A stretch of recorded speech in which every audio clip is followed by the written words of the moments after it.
संसार मिथ्या ही है, केवल कृष्ण सत्य है। इसलिए उस सत्य स्वरूप परमात्मा की, सत्यम परम धीमहि, उस सत्य स्वरूप परमात्मा की शरण में हम सभी को चलना चाहिए। भगवान चित स्वरूप है, अर्थात प्रकाश स्वरूप है। ईश्वर का प्रकाश ही है, इसलिए हम देख रहे हैं। हमारे भीतर जो देखने की शक्ति है, उस शक्ति के रूप में परमात्मा ही तो बैठा है। वो शक्ति चली जाए तो आंखें तो होंगी पर दिखेगा कुछ नहीं, शक्ति नहीं है ना। किसी को पैरालाइसिस हो जाता है, हाथ नहीं हिलता, हाथ तो है पर हिलता नहीं है, मतलब उसके अंदर में जो शरीर को हिलाने डुलाने की शक्ति थी, वो शक्ति उस अंग की निकल कर चली गई। शक्ति गई तो हाथ तो है पर तुम्हारा है भैया, अब उठा लो, तुम अपने बल से उठा सको तो तुम अपना हाथ भी नहीं उठा सकते। इसलिए केवल भगवान में अपना समर्पण कर दो, इसी से हम जीव मात्र की भलाई है। किस बात का हम घमंड करें, किस बात का अहंकार करें। साहब, श्वास भी तो हमारे अधीन नहीं है ना। भगवान सबके भीतर प्रकाश के रूप में बैठे हैं। आप जो देख रहे हैं वो ईश्वर ही है। इसलिए सबको भगवान जानकर सेवा करने लग जाओ। यदि आप सबको भगवान जानकर सेवा करेंगे तो आपको भी, आपका भी कल्याण हो जाएगा। आप सबकी सेवा करो। एक किसान था, एक दिन उसके द्वार पर कोई संत आए, कहा भैया जा रहे हैं तीर्थ यात्रा पर, पैदल हूं, हर गांव में भिक्षा मांग कर खा लेता हूं, सो भैया आज की रात यहीं गुजारनी है तो तुम्हारे द्वार पर ही आज हम विश्राम करेंगे, तो भोजन की व्यवस्था करो। किसान बड़ा धार्मिक था, उसने बढ़िया संत के लिए कच्चा दे दिया, आटा इत्यादि। संत ने कच्चा ही मांगा, कहा लो। संत ने बना करके उसे भोग लगाकर किसान को प्रसाद देकर ग्रहण कर लिया। संत ने सोचा कि इसका अन्न खाए हैं, कुछ इसकी सदगति। देखो संत के पास क्या है देने के लिए, संत के पास देने के लिए एक ही चीज है, बोले ईश्वर तक पहुंचने का उपाय, ईश्वर तक पहुंचने का रास्ता संतों को पता है, सो वही रास्ता सबको बताते रहते हैं। किसी की समझ में आता है तो उस रास्ते पर चल के वो ईश्वर तक पहुंच जाते हैं, किसी की समझ में नहीं आता सो नहीं पहुंच पाते। संत ने कहा किसान से, भैया तुम रोज 1 घंटा कीर्तन किया करो। किसान ने कहा सरकार ये काम नहीं हो सकता, मैं किसान हूं और बहुत काम रहता है, पत्नी बच्चों में किसानी में समय बिल्कुल नहीं मिलता कि मैं 1 घंटा कीर्तन करूं। तो संत ने कहा कोई बात नहीं, तुम 1 घंटा कीर्तन नहीं कर सकते तो पास में कोई मंदिर हो तो नियम बनाओ और नियम से 1 बार ठाकुर जी का दर्शन करने मंदिर जाया करो। किसान बोला सरकार हम ये भी नहीं कर सकते, मंदिर थोड़ा 100-200 कदम पे दूर है, कई बार समय नहीं मिलता, भागना पड़ता है खेत की तरफ। अब संत बड़े चक्कर में पड़े, से क्या उपाय बताऊं। तो संत ने उसी से पूछा अच्छा ये बताओ तुम क्या कर सकते हो, जो भी करना नियम से करना, वो नियम तोड़ना मत। यदि तुम इस नियम से चलोगे तो तुम्हारी भी नैया पार हो जाएगी। तो किसान बोला मेरे बगल में घर के बाजू में एक कुम्हार रहता है, घड़ा बनाता है, आप कहो तो मैं उसका रोज दर्शन कर लिया करूंगा, ये नियम हो सकता। संत ने कहा ठीक है, तुम उस कुम्हार का दर्शन किया करो, नियम बनाओ कि कुम्हार का दर्शन किए बिना तुम भोजन नहीं करोगे, नियम बनाओ।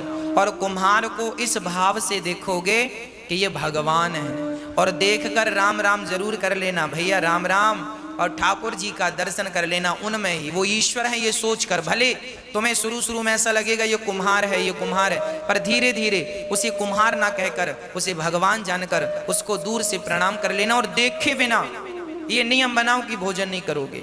किसान बोला ये ठीक है, ये मेरे बगल में है, मैं रोज देख लिया करूंगा, कोई ज्यादा वक्त नहीं लगेगा। संत चले गए, अब वो किसान रोज कुम्हार को देखता और भोजन करता। पत्नी बोलती भोजन तैयार है, बोले अभी आता हूं देख कर। कुम्हार को जाकर देख लेता और भोजन करने बैठ जाता, फिर अपने काम करता। रोज का नियम था उसका। एक दिन उसने कुम्हार को देखा, सो कुम्हार नहीं था। तो कुम्हार की पत्नी से किसान ने कहा, क्यों जी तुम्हारे पति कहाँ हैं, कुम्हार भाई कहाँ हैं? बोले वो तो आज मिट्टी खोदने गए हैं। अच्छा, किसान मिट्टी खोदने गया। पत्नी बोली किसान की आओ भोजन ठंडा हो रहा है, भोजन कर लो। किसान बोला वो कुम्हार से मैंने आज राम राम नहीं की, भोजन नहीं कर सकता, अभी आता हूँ। तो कुम्हारिन से पूछा वो किस तरफ गया है? बोले फलाने खेत में मिट्टी खोदने गए हैं। तो वो किसान दौड़ा। अच्छा, कुम्हार मिट्टी खोद रहा था, तभी अचानक उसको खुदाई करते करते एक सोने का घड़ा मिला, उसमें ढेर सारे सोने के सिक्के भरे थे। अब कुम्हार को सोने का घड़ा मिल गया। अब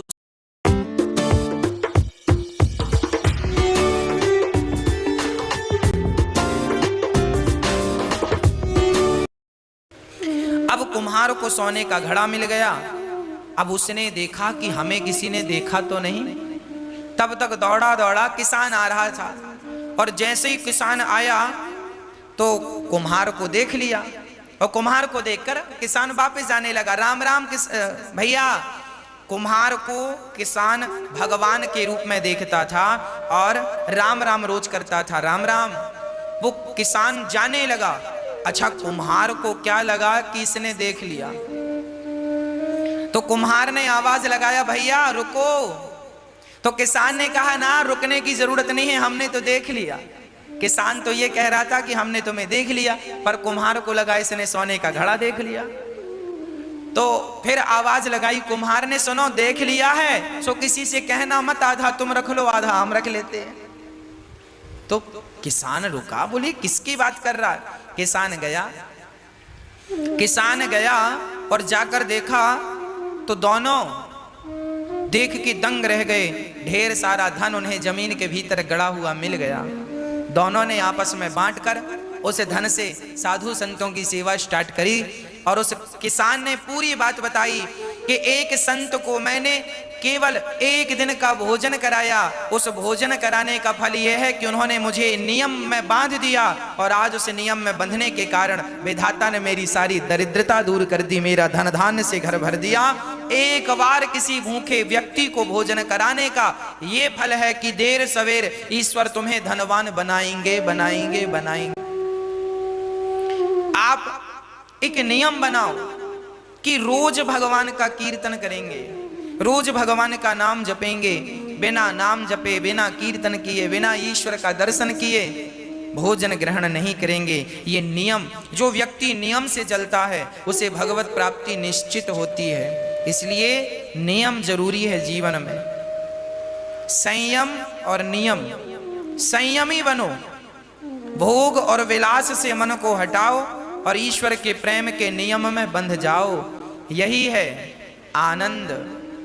जब व्यक्ति आनंद चाहता है तो भगवान की शरण में जाए तो सारा आनंद से उसका जीवन तन मन भर जाए। विश्वोत्पत्त्यादि है, तभी भगवान क्या करते हैं? विश्व की उत्पत्ति, पालन और संहार करते हैं। भगवान का काम है विश्व की उत्पत्ति, पालन और संहार, है ना। भगवान की शरण में जो हैं उनका बाल भी बांका नहीं होता। तापत्रय विनाशाय दैहिक दैविक भौतिक तापा, राम राज्य काहू नहीं व्यापा। 3 प्रकार के दुख सबके जीवन में होते हैं। कोई तन दुखी, कोई मन दुखी, कोई धन बिन रहते उदास। थोड़े थोड़े सब दुखे, सुखी राम के दास। कोई तन से दुखी है, कोई मन से दुखी है, कोई धन के बिना परेशान है। आज सब ही दुखी हैं। कोई तन से दुखी, कोरोना तन से ही तो दुखी कर रहा है। कोई तन के लिए परेशान, तन से दुखी है, कोई मन का रोगी है, मन की इच्छाएं अधूरी रह गई तो डिप्रेशन आ गया, मन में बड़ी चिंता है, मन में बड़ी टेंशन है। हमें बड़ा आश्चर्य लगता है तब जब लोग ये कहते हैं महाराज जी हमें बड़ी चिंता है।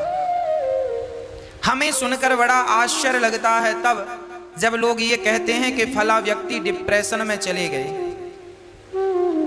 मैं बिल्कुल अपनी प्रैक्टिकली बात कर रहा हूं। मुझे बहुत आश्चर्य लगता है जब ये कहते हैं लोग गुरुजी बड़ी चिंता है। मैं आपसे पूछना चाहता हूं, बताइए आपको किस बात की चिंता है? क्या चिंता है आपको?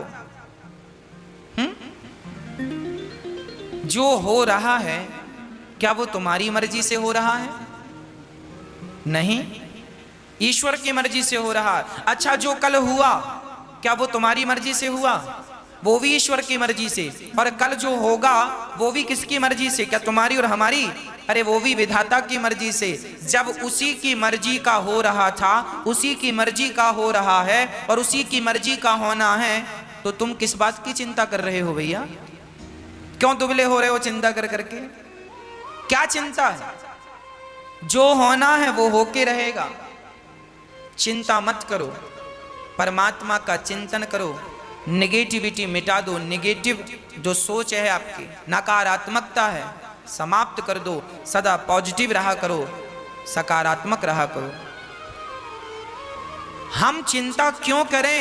क्या हमारे सोचने से, हमारे चिंता करने से क्या कोई समाधान निकलता है? यदि निकलता है तो हम चिंता करें। जो व्यक्ति चिंता कर रहा है इसका अर्थ यही है कि उसे विधाता पर, भगवान पर भरोसा नहीं है। यदि भरोसा होता तो आप चिंता ना करते, आप चिंतन करते, हे नाथ होगा वही जो मेरे परमात्मा को, मेरे कृष्ण को मंजूर होगा। जो होना है हो के रहेगा, तो आप समर्पण उनमें कर दो। क्यों चिंता कर रहे हो? सब बढ़िया होगा। आप तो केवल प्रसन्नता से ईश्वर का दर्शन करो, उनका नाम जपो, सब अच्छा होगा। होठों पे मुस्कान बनाए रखो। मैं आपसे निवेदन करूं, एक संकल्प हम सबको लेना चाहिए। सदा प्रसन्न रहने का संकल्प लेना चाहिए। सदा प्रसन्न रहो। सच्चिदानंद रूपाया, ईश्वर आनंद के स्वरूप हैं। एक बात बताओ, जो भक्त सदा मुस्कुराता रहता है, प्रसन्न रहता है, भगवान उस पर जल्दी प्रसन्न हो जाते हैं। एक मैया वृंदावन आई और ठाकुर जी लड्डू गोपाल जी खरीदने के लिए दुकान गई। तो लड्डू गोपाल जी की दुकान में जाकर दुकानदार से कहा, भैया वो वाले ठाकुर जी दो, वो वाले कृष्ण दो। दुकानदार ने कहा, वैसे ही तो ये हैं, इनको क्यों नहीं लेती हो मैया? तो मैया ने कहा, भैया वो वाले गोपाल जी की ना स्माइल ज्यादा है, वो ज्यादा मुस्कुरा रहे हैं, तो हमें वो अच्छे लग रहे हैं। आप भी मूर्तियां खरीदते हैं, आप भी जब गोपाल जी खरीदते हैं ना, तो एक बार उनकी मुस्कान पे जरूर नजर डालते हैं। जिन ठाकुर जी की मुस्कान ज्यादा होगी आप उन्हें ही पसंद करते हैं। जब भक्त को भगवान मुस्कुराता हुआ अच्छा लगता है तो भगवान भी कहते हैं कि मुझे भी मुस्कुराता हुआ भक्त बहुत अच्छा लगता है। जो सदा मुस्कुराता है वो ईश्वर की हर हाल में पूजा ही करता है। इसलिए डिप्रेशन, चिंता छोड़कर ईश्वर के भरोसे रहकर सदा मुस्कुराइए, सदा प्रसन्न रहिए, सदा आनंद में रहिए। ये वक्त भी गुजर जाएगा, ये दुख का वक्त भी गुजर जाएगा। बस ईश्वर का चिंतन और होठों पे सदा मुस्कान बनी रहे। सदा मुस्कुराते रहा करो, सदा हंसते रहा करो। ये हंसने मुस्कुराने का मौका अभी मिला है, हंस लो, मुस्कुरा लो। पता नहीं अगले जन्म में हमें विधाता ने कुत्ता बिल्ली की योनि दे दी तो कुत्ते बिल्ली की योनि में तो हंसा मुस्कुराया नहीं जा सकता। गधा और बंदर बना दिया तो मुस्कुराया और हंसा नहीं जा सकता। ना जाने कौन सी अगली योनि मिल जाए और हम हंसने और मुस्कुराने के लिए तरस जाएं। अभी अवसर है, अभी मुस्कुरा कर ईश्वर का धन्यवाद करो तो आपकी गति बिगड़ेगी नहीं। और आप अभी से बंदर का मुंह बना के बैठेंगे तो अगले जन्म में भगवान बंदर ही बनाएंगे। कई लोग ना हम देखते हैं हंसते ही नहीं, बैठे हैं बंदर का मुंह बना के। एक सज्जन, उनको 1 महीने में 2 लाख रुपए का फायदा हो गया। पड़ोसियों ने कहा, किसी ने कहा क्यों, आप तो बड़े प्रसन्न होंगे, आपको तो 2 लाख का फायदा हुआ। उन्होंने कहा, काहे की प्रसन्नता, हम तो बड़े दुखी हैं। बोले, काय बात का दुख है? बोले, हमारे पड़ोसी को 4 लाख का फायदा हो गया, हमें तो 2 का ही हुआ। लो, फायदा हो गया फिर भी वो उदास हैं, फिर भी मुस्कुरा नहीं। ऐसों को भगवान बंदर ही बनाएंगे, जाओ गधा बना देंगे। तुम तो कभी हंसते नहीं थे। अरे भगवान ने ये मनुष्य का तन दिया है हंसने के लिए, खिलखिलाने के लिए, मुस्कुराने के लिए, और आप बस रोते ही रहते हैं टेंशन में, दिन रात टेंशन। भगवान जाने काहे की टेंशन है आप। जो होगा वो होगा, उसे ना आप रोक सकते हैं। मैं होनी तो होके रहे, अनहोनी ना होए, और जाको राखे राम जी, मार सके ना कोई। हाँ जी, भगवान पे भरोसा हो, अटूट भरोसा हो, वो भरोसा हो जो टूटे ही ना। हम संसार के लोगों को देखते हैं, भरोसा वो बनाते हैं, थोड़ी सी मुसीबत आई तो भरोसा तोड़ देते हैं। थोड़ा सा संकट आया, संसार का व्यक्ति थोड़ा सा भी संकट बर्दाश्त नहीं कर पाता। संकट आया और उसका भरोसा टूटा, अरे भगवान की जितनी भक्ति की पर क्या मिला, लोग ये कह देते हैं। भगवान भी बहुत मुस्कुराते होंगे, वाह। एक रिक्शे वाले से एक व्यक्ति ने कहा, भैया स्टेशन जाओगे? रिक्शा वाला बोला, चलेंगे साहब। कितना पैसा? रिक्शा वाला बोला, 30 रुपए लगेगा।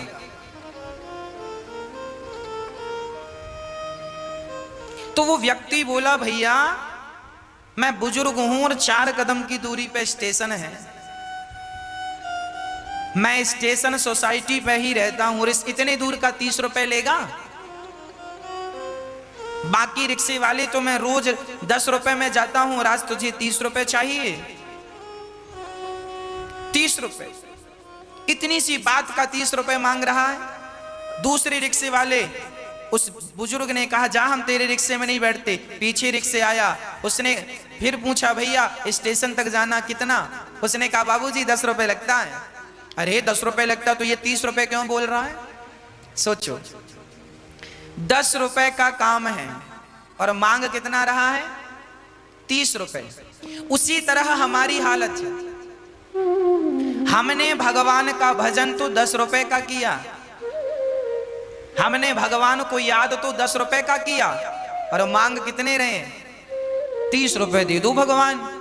16 सोमवार का व्रत किया है, अब 16 सोमवार के बदले मांगा क्या? बहू को बेटा ही होना चाहिए। भगवान शंकर जी बेटी ना हो, 2 बेटी ऑलरेडी, हमने बड़ी श्रद्धा से पूजा किया, पूजा करी 10 रुपए की और बेटा मांग रही है 30 रुपए का। अब देख लो, लोग अपना बजट नहीं बढ़ाते हो, भगवान से बड़ा बड़ा बजट मांगते हैं। अरे भैया, आप भी भगवान से प्रेम ज्यादा करो, प्रेम ज्यादा करो, भक्ति ज्यादा करो, आप अपना बजट बढ़ाओ। जब प्रेम का, भक्ति का बजट बढ़ेगा तो आपको मांगने की जरूरत ही नहीं पड़ेगी, भगवान स्वयं बिना मांगे आपको देते रहेंगे। और भगवान तो सबके माता पिता हैं, उनसे कुछ मांगने की जरूरत नहीं पड़ती। वो सर्वांतर्यामी हैं, वो सब कुछ जानते हैं, आपके बिना कहे समझ लेते हैं कि आपको किस चीज की जरूरत है। आप सच्चा प्रेम कीजिए, भगवान आपको सब कुछ देंगे, है ना। सदा मुस्कुराइए, सदा ईश्वर का धन्यवाद कीजिए, शिकायत कभी ना कीजिए। क्या सुदामा जी के जीवन में शिकायत थी? गरीब थे, 4-4 दिन चूल्हा नहीं जलता था, परम उपासक थे सुदामा जी। सुदामा जी चाहते तो कह सकते थे, वाह कन्हैया, मैंने तेरा इतना भजन किया और तूने मुझे क्या दिया? पर नहीं, जिससे प्यार किया है ना, उससे शिकायत नहीं करूंगा, और वो भी प्यार भगवान से।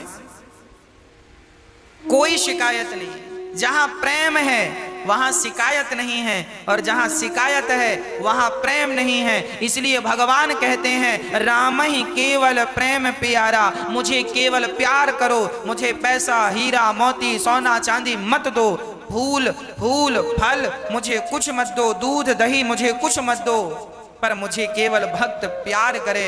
भगवान प्रेम का भूखा है। अरे प्रेम करने से तो भगवान बिक जाते हैं, कोई खरीदना चाहे सो उसे खरीद ले। केवल प्रेम, राम ही केवल प्रेम प्यारा, जान ले जो जानने आ रहा। भगवान हमारा सारा दुख हर लेते हैं। कोई तन से दुखी है, भगवान की शरण में जाए सो तन अच्छा हो जाए। एक सज्जन हमसे बोले गुरुजी, ये बात लगभग 2 वर्ष पुरानी है, 2-2.5 वर्ष पुरानी बात हम आपको कह रहे हैं। एक सज्जन ने हमसे कहा, महाराज जी बुजुर्ग थे, उन्होंने कहा कि डॉक्टर ने हमसे कह दिया था कि अब आपका जीवन पूरा होने को है, कभी भी प्राण निकल जाएंगे। तो उन्होंने कहा जब कभी भी प्राण निकल जाएंगे तो हॉस्पिटल से छुट्टी कर दो। उन्होंने कहा घर जाइए। अब वो घर आ गए।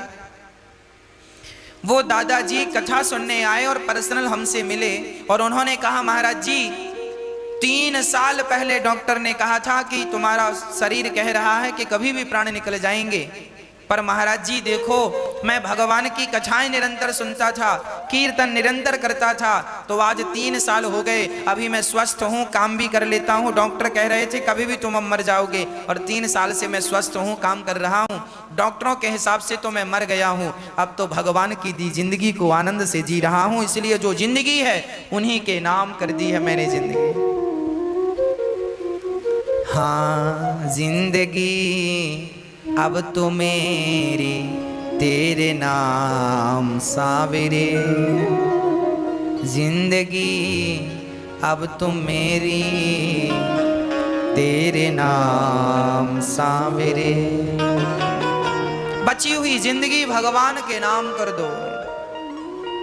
जब हम जिंदगी भगवान को सौंपते हैं, उनके नाम कर देते हैं, उनकी चिंता है। इसलिए कोई तन दुखी कोई मन दुखी, कोई धन बिन रहते उदास, थोड़े थोड़े सब दुखे सुखे राम के दास। कोई तन से दुखी कोई मन से, कोई धन के बिना। सुखी कौन? जो भगवान के भरोसे हैं। जो भगवान के भरोसे हैं वो बहुत सुखी हैं। इसलिए भरोसा किसका? केवल कृष्ण का भरोसा। मुझे और किसी के भरोसे की जरूरत नहीं है, किसी के भरोसे की चाहत नहीं है, भरोसा केवल कृष्ण का है। ऐसे भगवान जो हमारे समस्त दुखों का नाश करते हैं, ऐसे भगवान को, श्री राधा सहित कृष्ण को श्री कृष्णाय वयम नुमः, ऐसे भगवान को हम